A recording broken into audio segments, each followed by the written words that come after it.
Hi guys! In today's video I want to talk about creation of Python virtual environments using pipenv. From my point of view, it is the most simple and most efficient way of managing different dependencies in different projects. Let's get started.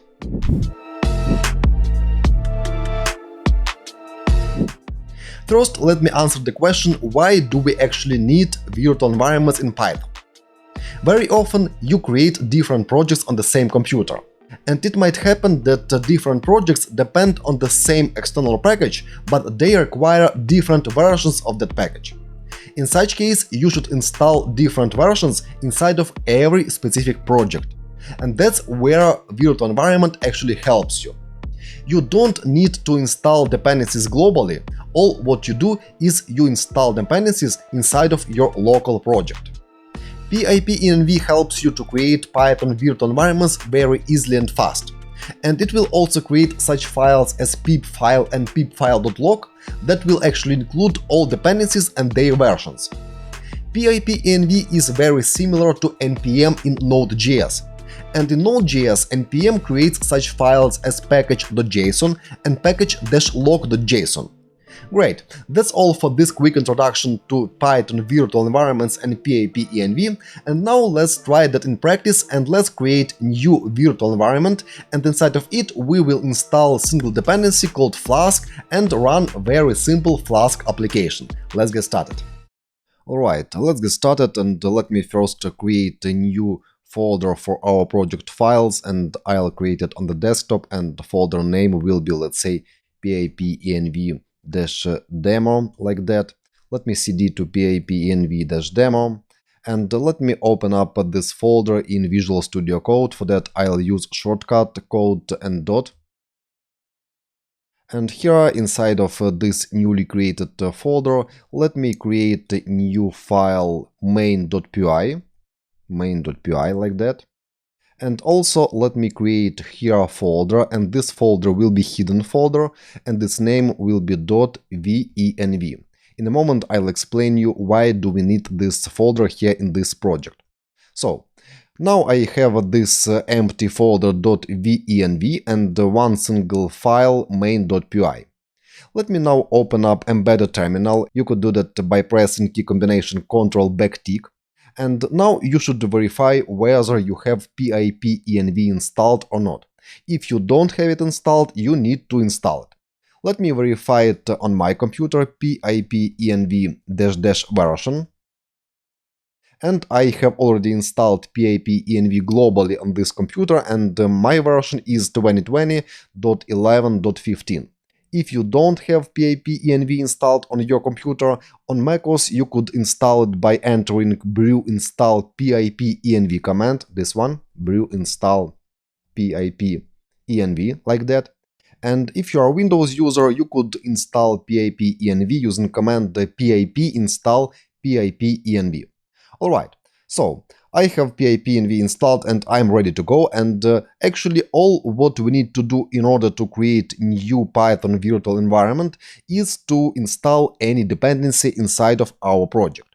And for that we could use command pipenv install. So let's type it, pipenv install, and here will be name of the dependency. And I'll install single dependency in this demo project, and this dependency will be Flask. I will type it simply like that. And in this case, pipenv will install latest stable version of this particular dependency. And meanwhile, let me open up this backpane and see which files will be added here when I'll run pipenv install Flask. Great, let me press enter. I see that new virtual environment is being created, and also I see informational message from VS Code. It has detected a new virtual environment, and it offers me to select it for this workspace folder. And I'll do that. Let's click yes here. And please notice that in this left bottom corner it will change actual interpreter that will be used for this particular project. And I see that now path to interpreter will be chosen as ./.venv/bin/python3.9. And now let me explain you actually what happened when I installed first dependency in this project. First and foremost, you see some folders like bin, lib, src, and several files like gitignore project and pipenv.cfg inside of the venv hidden folder. And that's the reason why I created this folder inside of this project. If you don't create such folder before installation of any dependencies using pipenv, then virtual environment folder will be created in your user path. Otherwise, if you create such hidden folder with name .venv, pipenv will write all virtual environment specific files and folders to this folder. And that's what I see here right now. Great. Also, I see another folder called .vscode, and this folder was created by Visual Studio Code. And here inside I see single file settings.json, and basically this file contains path to interpreter that will be used for this particular project. And basically this path is shown here as well. And this path now points to bin executable file inside of this venv folder, this one. Great. Also notice that there are two additional files that were created, and they are named Pipfile and Pipfile.lock. Inside of those files, pipenv actually holds information about all dependencies and their versions. If I look into Pipfile, I see that there is now a single package this project depends on, and it is Flask. Here I see star, and this means that any version of Flask could be installed in this project. Under dev packages section, you see nothing, and this means that we don't have any dev packages installed. Basically, this separation between packages and dev packages is pretty similar to dependencies and development dependencies in Node.js npm. Also, I see in requires section version of the Python, and version is 3.9. Great. Also, if I look into Pipfile.lock, I'll see exact version of the Flask that was installed in this project. Let me hide terminal for the moment, and if I scroll down here, I see Flask here, and exact version that was installed is 1.1.2. Great, that's which files were created by pipenv, and now let me go back to the terminal and observe actual output. Let me hide side pane and scroll up to the beginning of this output, and that's actually first line that we see after entering pipenv install flask command, creating virtual env for this project. Here is a location of pip file that was created automatically by pipenv. Also, it tells us that it uses version 3.9.0 of Python in my case. In your case, your version may be different. And this version was used to create a virtual environment. Creating virtual environment, here it is. And after this, we see message successfully created virtual environment. Here is a location of virtual environment. And that's actually what I already explained to you. I created this hidden folder .venv inside of our project in order to make pipenv write all virtual environment specific files and folders there. Next, I see message installing Flask, adding Flask to pip file. Installation succeeded. Also, I see that pipenv wasn't able to find Pipfile.lock, and it was created. Next, you see that it locked dev packages, dependencies, and packages dependencies. Building requirements, resolving dependencies, and successfully it updated Pipfile.lock. Next, you see installation of dependencies from this Pipfile.lock. There is just single dependency Flask, it was installed, and finally it offers us to activate this project's virtual environment by running command pipenv shell. Let's activate this environment. Pipenv shell, like that. Environment was activated, and I see that the command prompt was changed, and now it references name of our virtual environment, and the name of environment is actually equal to name of our project folder, pipenv-demo in my case. And now we are ready to go. Now we could actually create a very simple application, Flask application, that will start basic web server and will return some responses to requests to root URL. So let's create our project here in main.py file. And first of all, let me import Flask from Flask. From Flask, import Flask. Next, let's create our application, app equals sign Flask, and here will be 2 underscores, name 2 underscores. After that, let's define single route at app.route, and here will be path, just / like that. And here let's define handler def hello from Flask, for example, like that. And here let's simply return string hello from Flask. That's it for this route handler. And finally, let's run our application, and we will run it if 2 underscores name 2 underscores is equal to 2 underscores main 2 underscores, like that. And if it is the case, then let's run our app.run. And here I'll define 2 arguments, host, and let's run it at 127.0.0.1. And I'll use custom port, and let's say it will be 8080. Please choose any port that is available for use on your computer.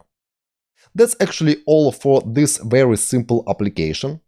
Let's save this file, and now we are actually able to run it.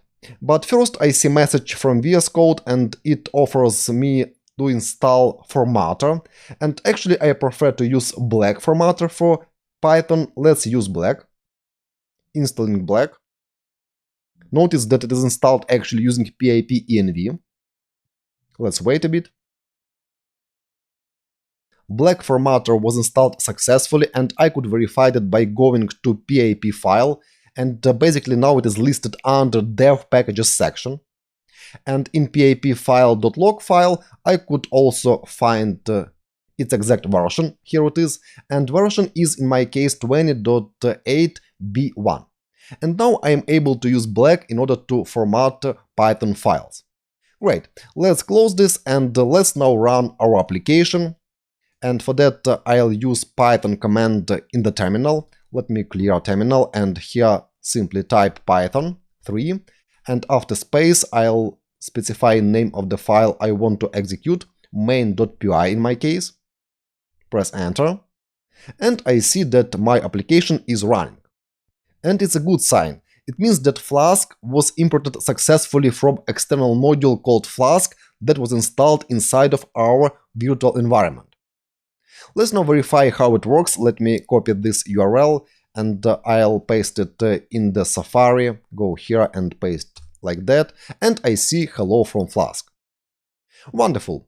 That's all for this tutorial, and let me quickly summarize what pipenv actually did for us. First of all, it has created new virtual environment in the folder .benv. Here are all files related to environment. Also, it created a pip file that lists all dependencies, all packages actually that our project depends on. And there is also Pipfile.lock that lists exact versions of all packages that were installed. Also, VS Code, additionally to that, has created settings.json file where it added 2 configuration parameters like path to executable interpreter for this particular virtual environment, and also it has added information about formatting provider, and it is black. Black was also installed using pipenv, and it is listed here under dev packages section. That's actually all what you need to do in order to create a virtual environment using pipenv. It is very easy and simple. And now, if you want, you could commit all changes using, for example, Git, and for that you need to initialize new Git repository. And please note that you should commit files Pipfile and Pipfile.lock. Otherwise, us developers will not be able to install same versions of all packages that you installed in your project. Let me actually quickly do that. Let me terminate this process, and here let's initialize new Git repository, git init. Git repository was successfully initialized, and now I'm able to commit changes. And notice that the changes that are offered for committing are selected here in green. there are actually 4 different files ready for committing. And venv folder is grayed out. And this means that you should not commit this folder. And basically there is, for this purpose, gitignore file that actually ignores all files and folders inside of this venv folder. And this folder, venv, is similar to node modules folder in Node.js that should not be committed. And any developer that will clone your repository from remote registry like GitHub or Bitbucket need to create such venv folder locally, and after that run command pipenv install. And this command will create virtual environment on other computers and will install all necessary dependencies there. Let's now commit changes, and now first let me add untracked files to staging area, and now let's commit them. Git commit -m commit message, first commit, like that. Let's commit changes, and we see that 4 different files were committed. Now all your project files like main.py and the pip files are actually tracked, and if you push changes to remote repository, they will be preserved there and other collaborators may use them in order to install necessary dependencies. Alright guys, that's all for this tutorial about pipenv and creation of virtual environments using this utility. It is very easy to use and I highly recommend you to use it for all your projects. And main reason is that you will always have such files as Pipfile and Pipfile.lock that will actually list all dependencies and their exact versions. I hope you enjoyed this tutorial. If so, leave a like, ask any questions if you have them, and please subscribe to my channel. I post a lot of tutorials like this one. I'll see you guys in the next videos. Bye bye.